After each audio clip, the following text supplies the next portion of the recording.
Hello everyone, welcome to our session. My name is Andrew Townsend. I'm the campaign marketing manager here at ELearning Brothers. Today's webinar is going to be about how to help remote workers adapt. This session will be recorded. We'll get a copy of it sent out to everybody who has registered, so you'll be getting that in your email box later today. We'll also be posting a copy of this on our blog, so you can always visit blog.elearningbrothers.com to catch recordings of all of our webinars, as well as lots of other useful information on our blog. If you have questions during the webinar, or if you'd like to put in comments or things like that, please use the questions panel, which is a part of the GoToWebinar control panel. And it looks like a couple of you already found that. So go ahead and use that, and we'll try to get to as many of your questions as we can. All right, so to talk to us today, we have Richard Vass, our Director of Customer Success, and Todd Cummings, our CRO. A lot of hard consonants there. Thanks everybody for joining us, and without further ado, I'm going to go ahead and turn the time over to Richard and Todd. Awesome, thank you, Andrew. Thanks. And welcome all. Sorry, go ahead, Todd. Well, thanks, Richard. Thanks to you for letting me take the lead here for a moment. We'd like to thank everybody for joining us today. As Rich and I have gone through LinkedIn, and probably many of you over the course of the last few weeks, it's completely inundated, and Twitter and Facebook and Instagram and Snapchat, all of our social media channels right now are so inundated with so many different things and offerings out there. And so our appreciation and thanks to you for taking an hour of your day and spending it with us. Certainly with the amount of choices that are out there, you can go anywhere, and there's so much to see and do, and we'll actually be talking about that a little bit today. And so we recognize that. We're going to be talking about things a little bit from the ELearning Brothers perspective. But certainly we want you to know it's a buyer's market right now for training opportunities and training services. And so hopefully you as decision makers, as influencers, designers, are taking advantage of that, because you definitely are going to find everything that you need to get out into the training and to help your people or yourself with where you need to be. Anything you'd add to that, Rich? It's right on, man. And I was just thinking, Todd, when did you and I start working together first? It was like 1996, I think, or something like that. Actually, it might have been 93. So Todd and I worked together. Todd and I worked together for like 24 years. And we started together working for a major financial company. That's how we met, just like many of us on the call probably, and training organizations with various companies and whatnot. We did a lot of instructor-led training, a whole lot of classroom training back in the 90s and the early 2000s. So we've been there, and this topic is kind of near and dear to our hearts, because as Todd and I sat down and thought about what kind of message could we bring to you today, we really sort of drew upon our roots, if you will, on obviously we didn't have anything like we're dealing with now with the current climate, and everybody's remote now. We're all trying to adapt to this new normal, but these concepts of helping remote workers adapt with all the tools that we have, just as Todd said, at our disposal now, we hope that some of these ideas will be able to help. All right. So, good. Let me show you our agenda. Oh, wait a minute. You're going here first. We're going to start with this poll question. Todd, do you want to set this up for everybody? Yeah. So some of us are in situations where we've already been working with remote workers from our offices, and so we're somewhat familiar. Some of us are in situations where this whole thing has forced us to be out there, and so we just are curious, how prepared is your organization, or you and your organization prepared to support these remote workers? And so we've got some options there for you. Not at all. Some are prepared, very prepared, and you're already remote. So a lot of options there. We'd love to see from your perspective, where are you guys currently residing in terms of how prepared you are to support your remote workers? So let's take a gander at that and see, what would you say we are, Richard, as an organization with ELearning Brothers? Well, it's a good question. I often say it feels like physician, heal thyself.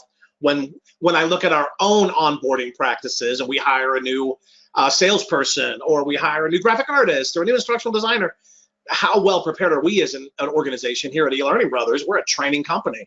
So I guess I would say we're fairly well prepared. I mean, I'd give us a solid B+. I don't know how you feel. I know you're sitting in a different seat than me, but we definitely have noticed some challenges. We went pretty quickly to the remote about a month ago here in our office. So, right. So when you say you're giving yourself a B+, you're saying very prepared. I'd say that's probably correct. I would say we were very prepared. Yeah. So last chance, if you haven't already voted, the polls here on the screen, just click on it. I'll wait maybe, I don't know, 3 more seconds. 3, 2, 1. Okay, so here's those results, Todd and Richard. So the largest one, 34% said that they were prepared, 32% somewhat prepared. Then already remote, 18%, which was really cool. Very prepared, 13%. And there were very few people that said they weren't at all prepared. 4% of our audience saying that they weren't prepared at all. Well, that's great. Thanks for doing that. I'd actually put us probably at B, right between that prepared and very prepared, because you mentioned specifically onboarding, but one of the things that we all know is that onboarding is just the beginning of the road. For many of us, as we've ventured this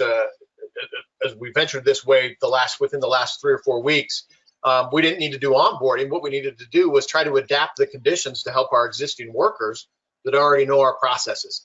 And so we're going to approach this from a perspective of training and learning development. How do we help our workers adapt through the training and the opportunities that we provide? And so we've got a list of thoughts and suggestions that we want to run through. Rich, if you want to go through that for us in terms of what. Yeah, we got 6 different topics. We thought we had to narrow this down so we can make the most of this hour. But Todd will talk about changing expectations when changing training. Todd's got some unique experience on this, having worked all over the world in organizations in the States and in Europe and the Middle East, and to help organizations do exactly that. So some of the thoughts he's going to share with us, I think, are actually really, really pertinent to this topic. It's about change management in a lot of ways, and there are things we have to remember that I often forget for my own team and other teams we're working with. So I think it's be some good reminders. We'll get into virtual sessions and online games. We think that's very important. We'll talk about PowerPoint to rapid authoring, because we feel like there's so many of us that have PowerPoints in our classroom training that you may not know how easy it is to convert that to something that could go online pretty fast. We'll share some ideas there. And then we think job aids was important to talk about, so we'll share some tips and tricks there. And then we'll discuss open forums and finally end up with adaptive learning. As Andrew said, please drop questions in the chat panel all along the way. But Todd, why don't you take it away on this first topic? You bet. Oftentimes, we all go through the mindset, if you would, of I can't change. I'm too set in my ways. I'm too set with the way I'm doing things. The things that we're doing now are working well, so I'm not going to change them. Well, hello, welcome COVID-19. It really forced every single one of us to change a multitude of things about ourselves, about our organizations, and about the way that we work. One of the first steps of actually getting around change is trying to look at how we react to it. Most of us react to it in a very defensive posture. We don't want to accept it. We get angry about it, if you would. And then there's any number of different steps that we go through. But I think most of us are probably through that first set of steps where we're like, it really doesn't matter how I feel about this. This is the current reality. This is where I'm at right now. And what we've got to do, first of all, is to realize, yeah, that's where we're at right now. Training as we know it, work as we know it is going to functionally change and fundamentally change. Now, we might see some normalization as the social distancing efforts start to subside, as we're allowed to go back into the offices and back into the workspaces, back in the movie theaters, grocery stores. However, I think we've been in this now long enough that there'll always be some element of caution with this. It was interesting, as I was at Costco yesterday doing some shopping, who's got this very well mapped out. I wonder, for example, how much of Costco is going to change. They've got guards up now where the cashier's at. Is that something that's going to change? So I went in with kind of some expectations of what I was going to get. None of those expectations were met. I could have reacted in any number of different ways, but I had to realize my expectations are going to change. Rich, bring up that next slide. So one of the things that you have to know about this situation and the way that you're going to approach training, either as a recipient or as a provider of it, is that I've got to know what my expectations are, because they're going to change. They're forced to change. I'm not going to be able to go in and shake people's hands or give them that bro hug or any type of that in a training. Instructor-led training is going to change. So I've got to know, what are my new expectations of training going in? What am I going to expect from online training? Because it's going to be different. I need to know what is the organization now gonna do, because all of our organizations are changing, and the way the training is going to be delivered is going to change. And so we need to know, okay, what am I going to expect? What's the organization going to expect? And how am I going to accept and embrace those things? Because it is going to be different. As hopefully, as many of you now are starting to come to grips with this, you're realizing that and starting to change your expectations. And as Darwin said, you know, the survival of the species isn't necessarily the fittest or the strongest. It's the ones that are most adaptive to change. And right now, I think in our workforce, and certainly in training and learning, that's something that we have to be able to understand as well, is that training will be successful as we learn to change and adapt to the expectations and needs of the people, to the expectations and needs of the organizations, and realizing that it's not going to be the way it was. There are going to be some limitations. There's going to be some things that we can't do exactly like we used to. We're not going to be able to get in those big team building type of groups. And so how do we figure out different ways that we can change that and help our workers adapt to that and accept that? And that's a big responsibility of ours right off the bat. So as I want to add to that, sorry to interrupt you, Todd. Can I add to that really quickly? Something along those lines, as you're talking about these expectations, because we're all humans and we all deal with emotion, something that we're trying to do internally and encouraging others to do is to allow opportunity to speak about what's going on, right? Give folks in the classroom, as you're sort of coming into a live classroom, everybody's chatting about what's happening. Did you see that show last night? Or what's the thing in the news right now? Well, we all know a lot of what's in the news now. We can sort of lose that personal touch. So finding an opportunity, even just giving 5 minutes or a whiteboard exercise or something, and we'll talk more about that, but I think that's really, really important. And understanding that a huge limitation is personal connection. And we have to do that virtually now. Thank goodness we have the technology for it, but I think we do need to understand it. So your point's a really good one, Todd. It's great. As you look at this slide too, you'll notice this is some of our different work environments from our home-based offices. Notice how different they are. Some are cluttery, some are clean, some are very organized and sharp. Of course, we've got some pets. They're very personalized. That actually is going to give you some insight into your learners' expectations and how they do things.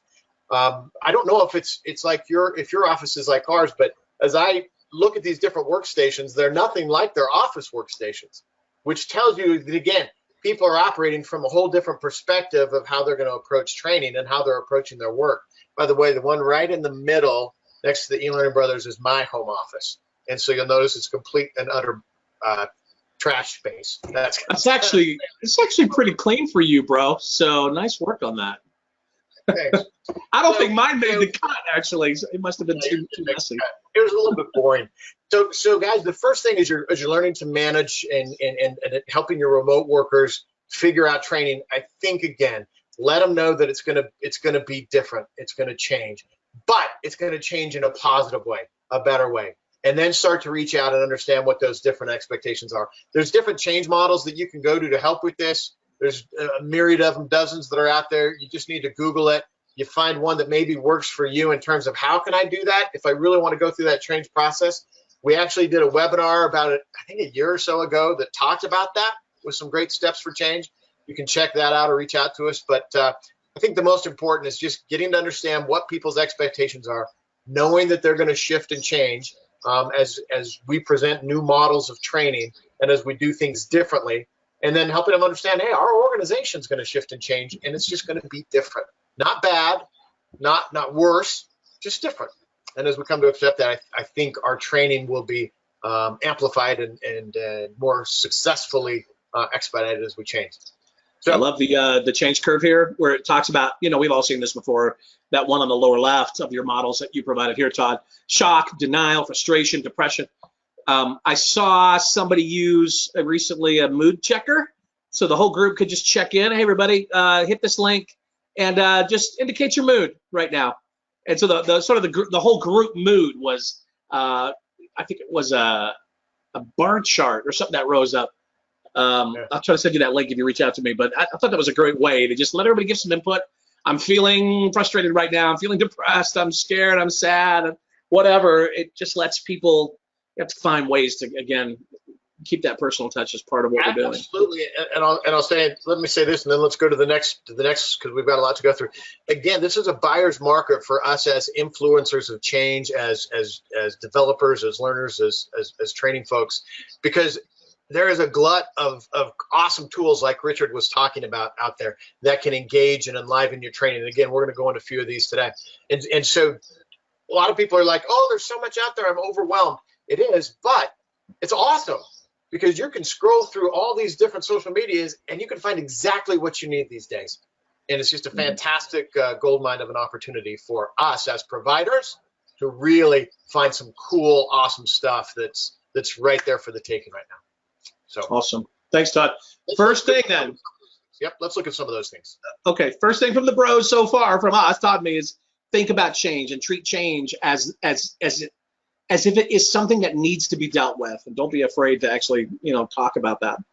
Right. So let's talk about virtual sessions and online games for a minute. I'm going to click this link here, and Andrew, our trusty producer here, hopefully will. Well, here it is over here. I'm going to bring it up right here on my screen. He'll put it in the chat for you. This was something that Misty, who's our senior instructional designer here at ELearning Brothers, if some of you may know her, she's just phenomenal. She put these out about a year ago, just 10 learning game ideas for instructional designers, and I think these are fantastic. So we won't go through all of these right now. There's a couple here that I wanted to just point out. This concept of I'll play in the dark if I have to.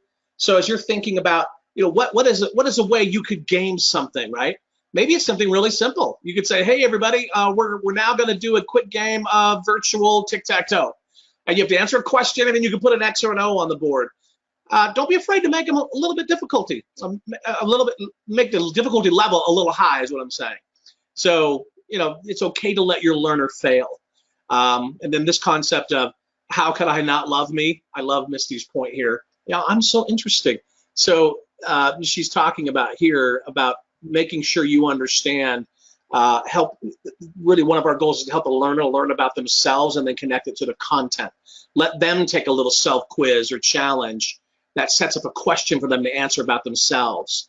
So that's an introspection that can be part of a gaming experience. There's 10 on here that I think are fantastic. That, again, it's a link that it's on one of our blog links right now and on our website. There's just a few ideas there for if you don't already have games in your instructor-led training or in your classroom training, being able to put some sort of engagement out there for people to become involved with. I think it's important. And there are ways to do that. We're going to show you a couple here that don't let you lose, you don't lose control of the environment. You want to keep control of the environment. Some of you may already be using ELearning Brothers games. If you're not, this is just a click from our website. Go to elearningbrothers.com. You can get 7 days of free stuff. So the cool thing about that is you can actually download cool things like a game template or something that you can then just easily create and make available for folks. The Training Arcade is something else that's out there on our website. If you haven't seen these games, they're just awesome. I got to show you one. I think some of you may have played one of these as we were loading the webinar today. Here's what we did for one of our clients recently. We actually have to manage Rich because oftentimes when we're in meetings, we find him playing these games. But you integrate these with your training, because in instructor-led training and when they're working from the office, they have that interaction with each other in ways that online we don't have anymore. And so one of the things we've got to change is how we have our workers adapt, or how we have them integrate and engage socially, if you would. These types of games, whether they're, again, through ELearning Brothers, this Training Arcade, which is the game agency who are awesome friends of ours, there's lots of great stuff out there to gamify these interactions. And in the tools that you're using, GoToWebinar, Zoom, Skype, whatever, integrating these things in there really makes sense because it gets your team engaging with each other, and that makes the isolation a little bit easier to deal with. Absolutely. And it's the nice thing about the Training Arcade, and there are others out there like this, there's a dashboard. So you actually can see who engaged in your game, and it's all part of the package. You can get a trial for the Training Arcade too. So again, the cool thing about some of these, and this is just us, Todd mentioned at the very beginning, You know, there's so many tools out there. We're grateful that you joined us today so we can talk about some of these. If you're not using these already, or if you haven't used a cool game like I just showed you, that's not like a Captivate or a storyline game. Many of us are used to building inside of these authoring tools. You know, the games like the one I just showed you from the training arcade are built in Unity. They're super interactive. You know, you can have folks jump on their phones and play them, and then you can see a virtual dashboard at the end about how everybody did. You can get real-time statistics too. So yeah, I think that really helps. You know, one of our colleagues, Allie, did a short blog. I think it was last week as well, where she actually, and these are functional games, mind you. These are educational ones, the way that we've been looking at, making sure that your training incorporates these into them online. But Allie shared a blog about how they can get together socially. She talked about an informal group that we have at ELearning Brothers, where they actually will get online during lunch and play little different online games with each other. And she shared some different links with that. I'll see if I can't, or Andrew, I'm sure, has that. We can share that out with you. But that's also a way to help them adapt, because it's not just about the training that we want to make social and engaging, but if you can also find ways for them to continue to engage offline, so to speak, then that allows them to continue to build those relationships together and learn together and talk together. Yeah. You'd be surprised at how much mileage you'll get out of that. Yeah. Again, I know that we get nervous sometimes about, well, I don't want people to go away from my slides, but it can be controllable, and you really can get some good mileage. Let's talk about from PowerPoint to rapid authoring. So, you know, this concept of taking what you're already using in PowerPoint and getting it online. So now you're just sending a link out to someone. Some of you may have heard of a tool like iSpring. It's a plugin. It's a PowerPoint plugin, and it literally can take your PowerPoint and convert it to HTML5, which can then run on any device. And I believe there's a trial version you can use from iSpring. It's one of our partners. They're great. There's other tools out there as well. You don't have to pay the fee for iSpring. I think it's something like $800 now. Todd, I don't know if you know, to get a version of it. Again, they're just one of our partners, but they'll give you some time with it to just try it out, see if you like it. Again, if you Google PowerPoint to HTML5, there's some other utilities that you can use as plugins. Let me show you what it looks like. I'm going to click back out here to my web browser. Here's an example of one that we did. You know, notice how it looks, right? These are PowerPoint slides that are now online. Notice the link here at the top, ELearningBrothers.com, course demo. This is called a quick convert. We just call this quick convert here. There's a menu option. So, you know, that's a dynamic menu that's provided by the tool, by the plugin. That's cool, so people can navigate. You just click play, and, you know, you kind of let this run. There's audio running here. I don't think you guys can hear the audio, but it's playing. You can record your own audio, drop it in. There's cool transitions. So there's a lot that's going on there. It'll keep the animations that you've got that are part of your PowerPoint deck. So it's such an easy way to just take something you're already doing and getting it online. And it doesn't take a whole lot of ability to author or program. So it's an option. We wanted to make sure you guys were aware of that. Yeah, and I think the great thing about this option is that with pros and cons, right? And everything's got pros and cons. You don't need instructional design skill or development skills to do that. That's a straight conversion. So if you do want to make it more engaging, for example, what we were just talking about, adding games and doing things like that, that is going to take a little bit more knowledge, a little bit know-how. This really just translates or migrates from PowerPoint to that HTML5 one, so that you really don't have to touch it. But you'd have to add audio and do some other things. There's also, again, if you go out, and we offer this, but I know you go out to LinkedIn or other places, there's a lot of other organizations that do this, to say, hey, send it to us and we'll amp it up for you. That obviously is a little bit more expensive. And if your budgets are tight and you're like, hey, we just got to do some quick conversions from some of our instructor-led training outside, or rather to digital or virtual, this is a quick and easy way to do it. But again, you're still going to need to go back through and check it out, because we found there are sometimes some little hiccups in there. So so get in and check it out and do that. But great way to do it. Sure. And again, there are much more affordable tools out there. It's not that much, but to Todd's point, you may not have the budget for it. Everybody's training is often the first to get squeezed when things like this happen. As we all know, probably many of us on the call have had that experience, but we'll just make sure you knew about that if you're not already using it. Yep. Here's another poll. Let's talk about this one. What percentage of your training is face-to-face? And So- let's say that question is pre-COVID, because right now I think 0 of our training is face. Yeah, So- what's your infrastructure been like in your organization? And think about who you're training mostly. Are you training customers? Well, okay, do you mostly, before COVID, were you bringing them in to a training site? Were you flying out to see them? Or is it mostly internal employees you're providing training for? What percentage of that stuff, onboarding training, sales training, whatever, just think about the training you mostly do or have been doing in your organization. Maybe it's not you, but maybe it's others in your organization.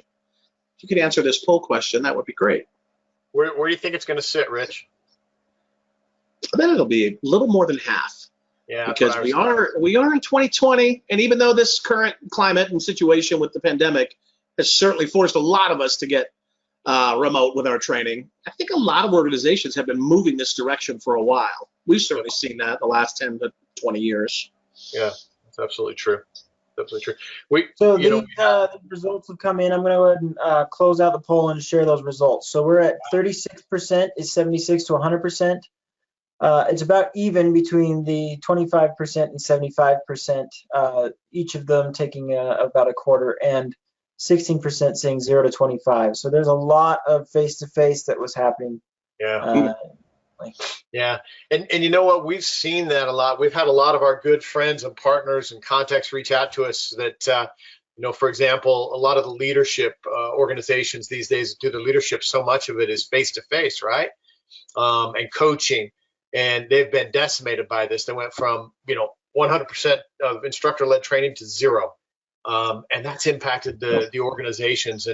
And some of them have found some very rapid and quick solutions to do some stuff online. Franklin Covey for years has been actually a avant-garde. They've been really at the front of creating these types of micro sessions and put them online.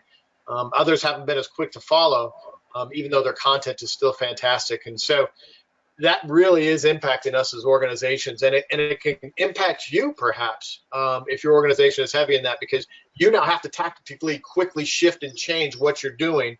And man, our prayers are and hopes are that you're not losing your jobs out there. But these are things hopefully too that as you talk to management or your teams or your organizations and say, hey, we can still do training, we can still adapt to this new environment. By the way, here's some of the things that I've learned of how we can do it. And right. We just talked about a couple, and now I think we've got a couple more that we'll talk about how we can continue to change the face of training. So what's our fourth point, right? Sorry, what was your question, Todd? I said I think we're on our 4th point now. Oh yeah, but I wanted to say this. I was talking to a colleague, just chatting on LinkedIn the other day. We were just touching base, hadn't talked in a while, and she was sharing this situation that she's in now. She's in training, obviously. But they had several new hire classes starting for their organization. And, now that they can't be face-to-face, they had to do this, right? They had to immediately go to a remote environment. We were kind of talking about tips and tricks, some of these same things I was sharing with her. One or two she already knew about, but a couple she didn't. But she said really the mandate from her upper, the upper level, top brass on down was there should be no interruption in getting people trained, getting them ready to perform on the job, because the needs of the company are still there. They're still, and their particular offering is in the cloud. So it's not like, people needed to be face-to-face to buy this product anyway. So really they could have no interruption. So their C-level folks were like, hey, there should be no interruption here. And it was all on her and her team to make it happen.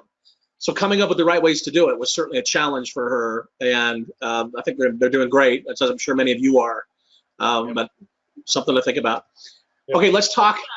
Andrew, do we have any questions to this point that would be pertinent or relevant to the stuff we've already discussed a little bit?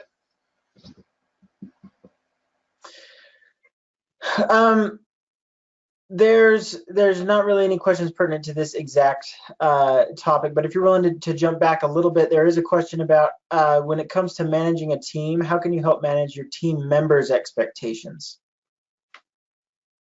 Oh, that's well, I think one of your first points, Todd, early on was to know them. So that's important.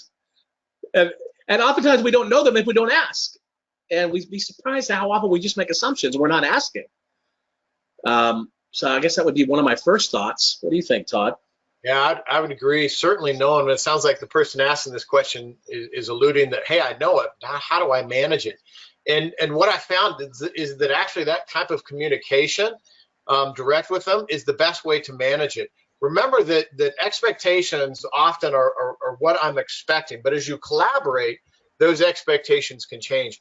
Don't be afraid to be transparent. One of the things that I've really enjoyed about this new setting that we seem to be working in is there really is a lot more transparency in organizations, and we as individuals are seeming to be that way. So I would say, the key ways to manage your folks' expectations first, like Richard said, make sure you know what those expectations are, and make sure they're very clear and that they're understood. And remember, expectations go both ways. And so that's the second way that you manage is to say, okay, I see what your expectations of me are. Let me share my expectations of you. Now can we come to some degree in the middle where we're meeting together what those are, and I can share with you, here's what we can do, but here's what I can't do at some point. So for example, I can give you one on our sales team. One of the things that we're looking at is all the different sales tools that are now out there, and they're like, oh, I could do a lot more sales if I had this, and this, and so you should get all these for me.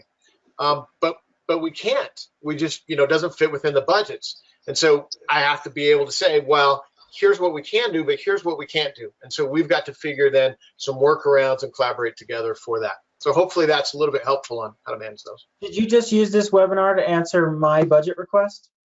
That's what I feel like you just did. I like to call that my passive-aggressive way of managing expectations. That's funny. That was funny. We have more questions, but I've seen the slide deck, and we're going to get to it in a minute. So. Okay, great. All right. Ooh, anticipation. I love it. So this may be a no-brainer, and there may be a lot of things in here that are no-brainers. So forgive us, but also thanks for indulging us. This concept of job aids, I think, is really, really important.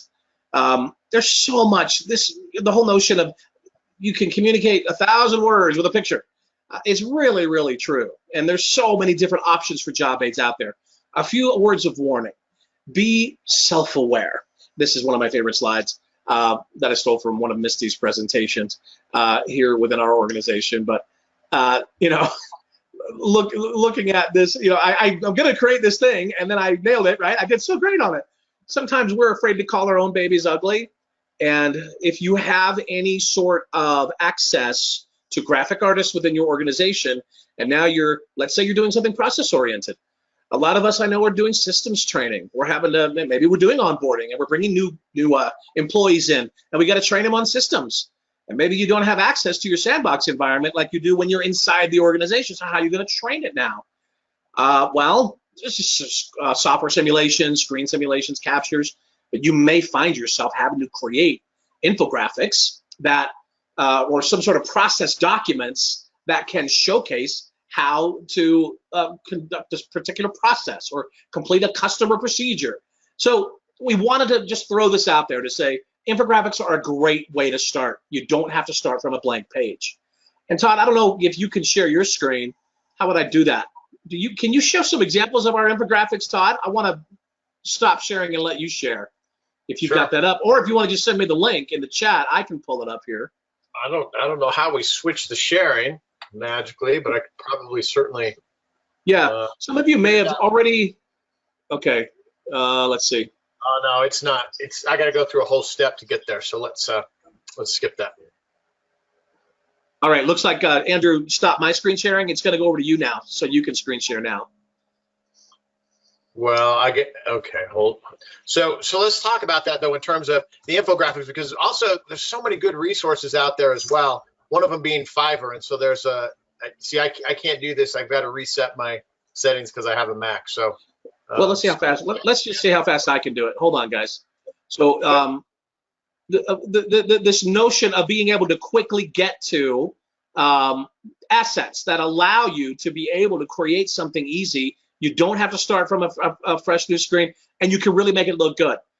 Please, and I'll beg of you on this, don't go into PowerPoint and start, just using smart art. although SmartArt is a step up from what it used to be, but please, you've got so many options that are so incredibly affordable and many times free to create really, really cool job aids. Yeah. So this is going to take too long to launch. So yeah, I think I even saw a LinkedIn. Well, I've seen this as well, but one of our good friends, Nancy, I think, was talking about doing some graphics, and the suggestion was just go to Fiverr, Fiverr.com, and you can engage people quickly to do these types of things. I think what Rich and I were trying to show you, and shame on us for not having that already, I thought we'd be able to switch quickly to my screen, is that we've got a whole, in our asset library, we've got a whole series of infographics that are already with pre-populated with layouts and content that are very engaging, and you're just going in and changing what you want that content to be. But the graphics are there, the engagement's there. It's just very cool. And so I sent the link to Andrew Townsend, and maybe he can share that out with everyone. But as Rich indicated, it's again ubiquitous out there. You just look, and there's a ton of resources that are very inexpensive, and I'm with him. Just make sure it looks good, because when it goes south, it can be not very good for you. So I grew up in the South, and I'm an Alabama boy, and I've been sharing this word with Todd for years. We used to use the word bobo back on the school ground. If you were dressed shabbily or whatever, they would say you're bobo. Don't be bobo. Some of you from the South may appreciate that phrase. I don't even know if they're still using it, but I think it's important, really. Use something that's out there now. There's so many, I'm talking thousands of ideas within the infographic space to help you create a very nice job aid to help with process and procedure. I think that's important. It's process, it's procedure, it's a model, it's an acronym, something that needs to be remembered. Just think, what do people need in the time of performance? That really is where the brass tacks hit, right? What do I need to give them that they can just print it out? Or if it's a PDF, they can just toggle over to it. That would really help them with what they need to do and make it look nice and pleasing. It doesn't take a whole lot of effort to make it look nice. So that's our plea to you. And if you're not using our asset library now, if you're already an ELearning Brothers subscriber, great. I hope you're using it. If you're not, you can get a free library for seven days. So go sign up. Go out to the asset library. Download a bunch of infographics. After your 7-day trial is done, you're going to keep those. So you really get yourself some inspiration there. So, All right, let's jump over here to open forums. There's a lot of this going on where we're now moving our instructor-led training or classroom experience to this online open forum where we're coming together and we're all in different locations, all on our computers and all talking together. So we thought about how could we best share this with you. We wanted to first ask, what remote or virtual platform are you using? Because it does make a difference. So I wonder if you wouldn't mind, Andrew, launching this last poll question, just so we can get a sense of what is everybody using out there. This is being offered through, this is GoToMeeting, but sorry, go ahead, Todd. No, I apologize, brother. I did see an article this morning that was saying that the demise of Zoom is imminent because of security protocols and lapses and mismanagement that they've had. I don't personally believe that's true. I think Zoom now has become part of our lexicon in a very real sense. I think probably they'll make some changes. It's something that I know we use internally as well. We use almost all of these platforms, for goodness sakes, for different things. But I think, like you said, it really does make a difference which platform you use. For example, one of the things that in Zoom, it allows you to set a virtual background, but it doesn't do that in some of the others. And so that's kind of a fun way to make, the training more engaging. Send people out. I downloaded a DC Comics virtual backgrounds, and so sometimes it's the Arcane Asylum, sometimes it's Gorilla City, but that shakes things up a little bit. It mixes it up, and some of the tools allow for that, some of them don't. And so it's really good, like you indicated, to know the tool that you're using with what some of the limitations and such are. So I would like to know also, for those of you that selected free conference call software, if you wouldn't mind listing a couple of those in the questions panel so we can get those listed. All of what we've got up here, Zoom, GoToMeeting, WebEx, BlueJeans. Let us know Yeah, I mean, we're missing a lot of options because GoToWebinar only lets us put in 5. So, let us know what your other options are in here. Yeah, Sorry, absolutely. Kingsley, we can't give you everything you want. Let's see. So I'll go ahead and close this out and share the results. The majority of people using Zoom. There's a lot of people using WebEx. A lot of people using GoMeeting. Not a lot using BlueJeans. And these free ones that are coming in: Skype, Microsoft Teams, Big Blue Button, Adobe Connect. Lots of people on Teams actually. Cisco Jabber, Uber Conference, Amazon Chime, and Vonage. Google Meet is a common one as well here. It's free, especially if you're paying for a Google Suite here. Jabber. So yeah, there's quite a few good free ones here. Does anyone call out Slack? Does anyone call out Slack, Andrew?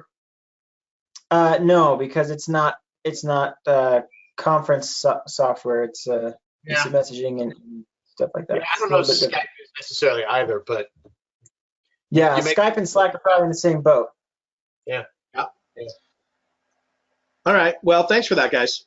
We wanted to get a sense of we wanted to get a sense of what everybody's using out there, because got some options like in a WebEx, for example, or even in a Zoom. We've got drawing tools where you can draw on the screen. Or you can do a whiteboard exercise where people can, draw how they're feeling, or just sort of freehand something. Or they can type. You can put type widgets up and everybody can sort of do like sticky notes on the wall. That's a good way to engage or talk with folks about a particular topic. When you're losing the ability to really have good conversation in the classroom, and it doesn't have to be around soft skills. All of us are in the business of supporting customers. So much of what we do is about customer scenarios. So these 4 C's are very important. And we got some additional detail on this if you'd like. But these concepts around, if we're going to be moving things to an online platform and we're online training, it doesn't have to be e-learning, because that just takes a lot of time. You need instructional designers and programmers and graphic artists and all that. Quality assurance and whatnot. But if you need to take a customer scenario, let's go back to my onboarding example, and I'm going to be training some customer on how to install and use this cloud-based software. Okay, so what's a typical situation that we might face? And if you're going to be training people, then I think it's really, really important to allow the learners in your virtual sessions to make choices, to explain the consequences of those choices, to allow them to make connections, and then to provide corrections. So this 4C model is a great way to remember, just quickly. If you're going to have a situation where you're now going to migrate this, classroom-based experience to something now you have to do virtually, try to fit it within this construct, because you're going to get more learning value out of an approach like this. So it's one of the reasons we wanted to share that with you, is because we think a lot of people are going this direction. We try to do this a lot with our scenarios. Of course, we're an e-learning company, so we do a lot of online training, as you might imagine, creating courses, e-learning courses that will run on an iPhone or a tablet or on your desktop. And our scenarios always try to follow this model. You let the learner make a choice. There are consequences for that choice. Then we make connections so they can get it, they understand it. Then we make corrections, and that's where the learning takes place. Yeah. So that brings us to our last topic. Anything you wanted to say about this one, Todd? No, I think well said. It's good. Again, it's remember, the key part of that is trying to help these learners adapt to these different things. And so these 4 C's are great for walking the process of the learners through and into this new environment that we're working with. So, and if you're doing soft skills training already, it's very easy. Training new leaders, let's say, then you can talk about choices that are made as a leader in your organization or whatnot. Those soft skill type training classes are easier. When it comes to more technical or functional training, I always sort of boil it down to, really, it's all about supporting customers, whether it's internal or external. Whatever your job function might be, you're likely supporting customers. So you as the trainer, or as the workplace learning and performance professional, whatever capacity you happen to be in, you are in a unique position to understand what it is that the organization is doing. If you don't know your strategy, your strategic goals from the top down, you should, and then how to translate that to choices, consequences, connections, and corrections in a learning environment, I think is important. And this may be 101 stuff for a lot of you, but don't forget it when you're trying to migrate to discussions that are now happening online, because it can help challenge people, and I think we like that. Yep. All right, so let's end up with adaptive learning. Good one. So what is adaptive learning? This is what it is. It's a system that adapts the presentation of material based on the learner's performance. And the reason we threw this in here as the last topic is because we felt like it could be a good opportunity for a lot of you out there to consider this if you have never considered it before. Let me show you an example of what this is. So here's a case study. And let me add to that real quick as you jump into this, which is that the value of adaptive learning is that it allows learners to learn much more quickly and at a much more engaged rate than is normal.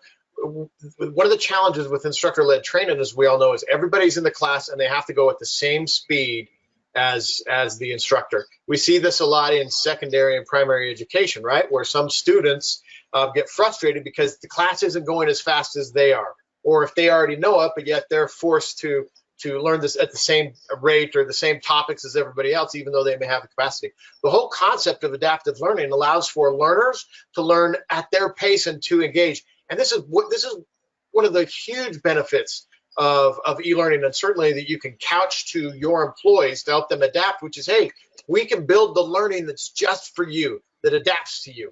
So, Rich, take it away. That's great. Here's an example of that. So this is a client, PG&E, who came to us about about an adaptive approach. So we did this for them a few years ago, and they're using this now. It's a great success. You might have a particular topic. Let's call it compliance. Let's just say it's some sort of there's so many out there, I won't try to pick one, but it's a compliance topic and they need to know about it. Federal, state law, whatever. And there's 5 topics in it. And they have to be trained on it. What did you say, Todd? Fire extinguisher safety. Oh, there you go. Fire extinguisher safety. All the things you got to know about a fire extinguisher. What kind to choose? Did you know if you choose the wrong kind, you can blow the place up? So which kind it is, how to pull the pin, how to do everything correctly. There's 5 topics. Well, if that's something you need to be trained on routinely, yearly, maybe it's every semi-annual, whatever, there may be 5 topics in it. Well, a pretest will help us determine how many of those topics you already know. So you might have a 10-question pretest or 15 questions or whatever. And if the learner can successfully answer those questions, maybe it's 3 questions per topic, we're going to pass them off on those 3. And then they only end up having to take those 2.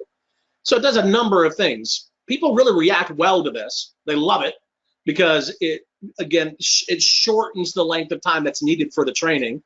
And it allows them to take control of their own learning path. Again, some of you may already be doing this. Can you do it in a way that's systematic and you don't have to be involved at all? Absolutely. We would recommend that if you're doing e-learning authoring or you're doing any kind of training online, where you're letting the learner click next and learn something, click next again, experience something. We all know how e-learning works. You'll need a course map. So something like this. This is a great graphic that was put together by our senior instructional design team on how to create an adaptive learning model. You kind of start one direction. If some of you have used some of the authoring tools, you know they allow you to map out like this a little bit. But start with a blueprint or a model in mind. Take your topics, and it can get confusing really fast, right? Check your topics, make sure they're clear, make sure you've got questions aligned. This can take a little time, by the way, but if you have time now to do this and you haven't done it before, it may be a good time to do it. So you'll need something along these lines, and hopefully we can share this with you. If you have a need, let us know. We can give you an example of this. 2 last points on this, and then we'll wrap up. I wanted to make the point about adaptive learning in that you have to be careful about the topics that you're choosing. For example, this is, let's say, creative problem solving. Well, here's an example, rapid development we call this, because these are 2 courses that exist on our website now. Many of you are using our off-the-shelf courseware. We've got hundreds and hundreds of topics that you can download, and they're ready to go, all packaged up, ready to launch. Well, this is a topic that can really be addressed in a way that's very generic. And as you can see, what we're doing here is we're saying, all right, we're going to teach you now, Mr. New Leader or Mrs. Experienced Leader or whatever, about creative problem solving. So after completing this course, you're going to do these 3 things. Identify steps on how to creatively solve a problem. And then we get to traditional methodologies. There are 5 traditional methodologies for how to solve creative problems and so on. It's very textbook. It's very theoretical. Well, we did the same course for a recent client. I believe this was our PayPal client. We've done a lot of work with PayPal for many years. Great organization. They did something very similar, creative problem solving for leaders. And they told their leaders, you're going to get 4 factors that you have to manage to: risk, time, money, and headcount. And for this activity, you're going to be allowed a certain constraint. You're going to get 15 bucks to spend on this particular problem. And then, people would come to them with a situation, and they would then have to either approve it or deny it based on the choices that they were being presented with and the requirements that there were for that particular choice or project. The reason we show you this example is to say, be careful, but not everything can adapt its way to adaptive learning very easily and careful. You have to be careful about choosing what should be adaptive and what shouldn't be, if that makes sense. We can go a lot deeper into this, but we don't need to. Things that work very well for adaptive learning are compliance training, things that are rote, that process orientation, product knowledge are very excellent for product, for adaptive learning. The whole idea is the learner can adapt. If they don't know anything, it's going to take 30 minutes to get through that course. But if they can prove they know a lot, they may only need 10 minutes to get through it. Then they're done, and they can get on with doing what they're being paid to do. So, just wanted to share those 2 topics there, and then we're here at the end, and here's our summary slide. Yeah, I think with that adaptive learning piece, it's great to take advantage of now being the time where you can start to provide those people that content, that information that they need. That certainly is going to make their adaptation at home easier when we as learning providers build stuff that is for them, and point them to stuff that is for them. And again, with so much that's out there, this is a great opportunity. So I think you can see those key points there. Hopefully we've shared some great thoughts with you that allows you to go out.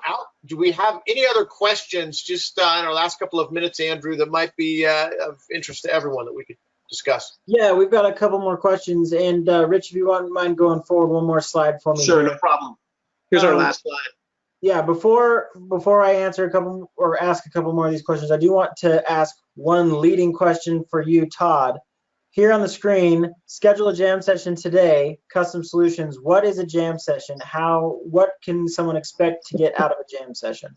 Well, a jam session is very much an opportunity to visit with one of our sales consultants or other consultants and say, hey, here's some of the challenges that I'm facing. What are the types of solutions that we can look for? A lot of opportunity to go back and forth. Does that look like off-the-shelf courseware? Is there hosting needed? What does your stuff look like? If it's a custom type of a need, exploring what those needs are. Is it a compliance need, a technical need? It's that opportunity to just engage and talk with someone who gets it and who knows it and has that opportunity to try and find some solutions for you.